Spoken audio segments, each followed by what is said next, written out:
Kami daripada kumpulan 1 ingin membentangkan tarian Zapin. Ini ahli kumpulan saya. Assalamualaikum dan salam sejahtera. Pada hari ini, saya akan bercerita tentang sejarah dan asal-usul tarian Zapin.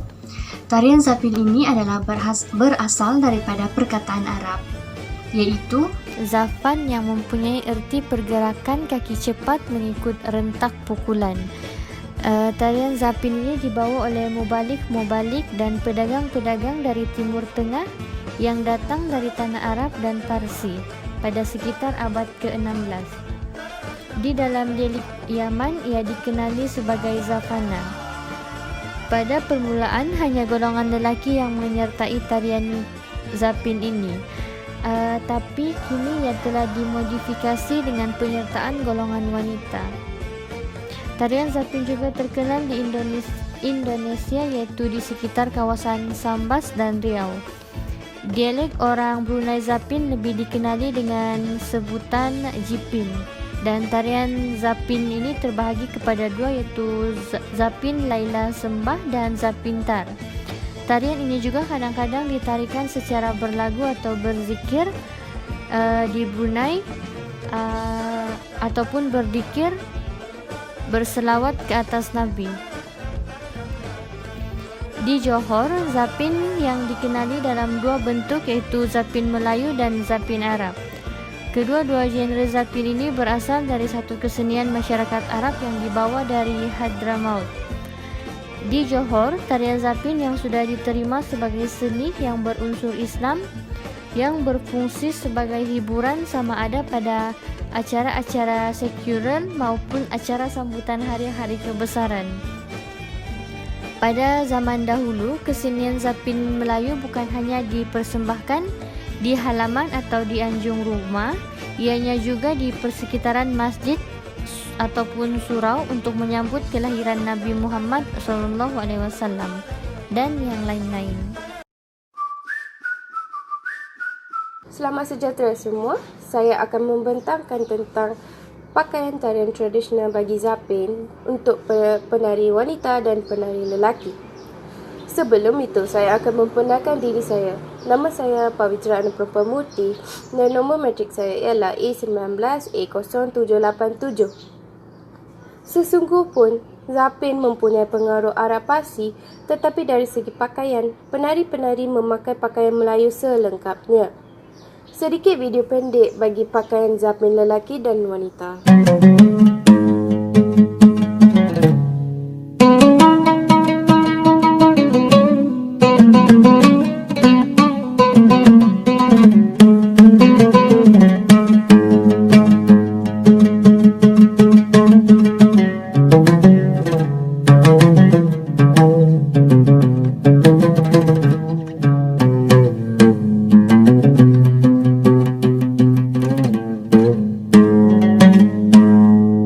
Lebih lanjut, penari lelaki berpakaian baju Melayu sedondon dan memakai kain samping ikatan berdagang dalam dan memakai songkok.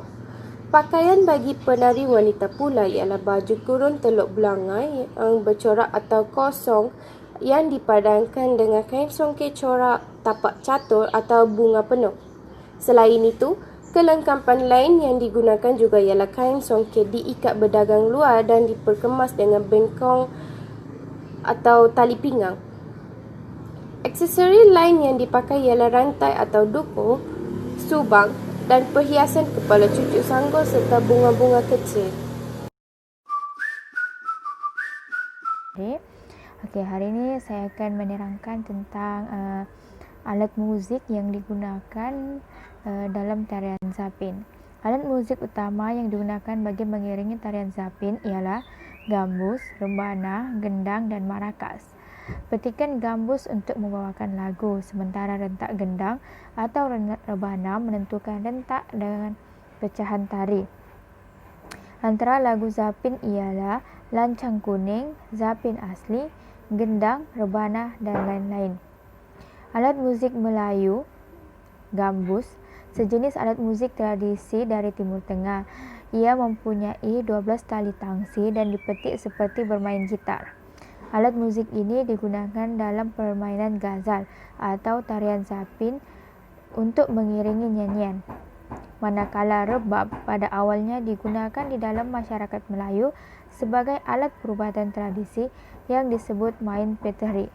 Gesekan rebab oleh pawang menjadi sebagai penawar kepada pesakit. Rebab ni diadaptasi oleh alat erhu daripada Cina. Seterusnya ialah rebana. Rebana ni diperbuat daripada kulit kambing yang berasal daripada Timur Tengah. Perkataan asal pada bahasa Arab iaitu rabbana.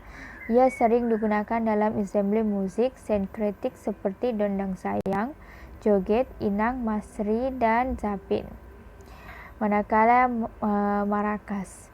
Marakas ialah material luar instrumen perkusi.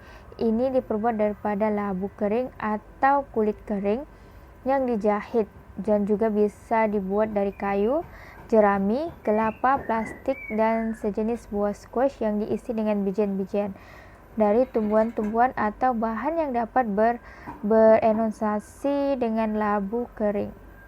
Hal ini dilakukan agar menciptakan bunyi gemetaran yang enak didengar dari benturan ataupun pergesaran dengan jenis bahan yang digunakan. Kalau jumlah tergantung daripada estetika sang pembuat atau pemainnya. Pada setiap marakas, mereka melekat sebuah batang ataupun tongkat kayu silinder sebagai alat bentuk agar lebih mudah memegang dan memainkan instrumen tersebut. Seterusnya ialah gendang. Gendang ialah alat bunyian yang diperbuat daripada kulit binatang seperti kerbau, kambing ataupun lembu. Ia merupakan salah sebuah alat muzik dalam keluarga genderang. Setiap bangsa seperti Cina, Melayu dan India mempunyai gendang dengan namanya yang tersendiri. Gendang boleh didapati dalam pelbagai saiz dan kegunaan. Ada gendang yang digunakan untuk persilatan bagi orang Melayu. Ada gendang yang digunakan bagi tari menari dan ada juga digunakan untuk perayaan ataupun pertambalan diraja. Dan itu sahaja daripada saya. Sekian, terima kasih. Thank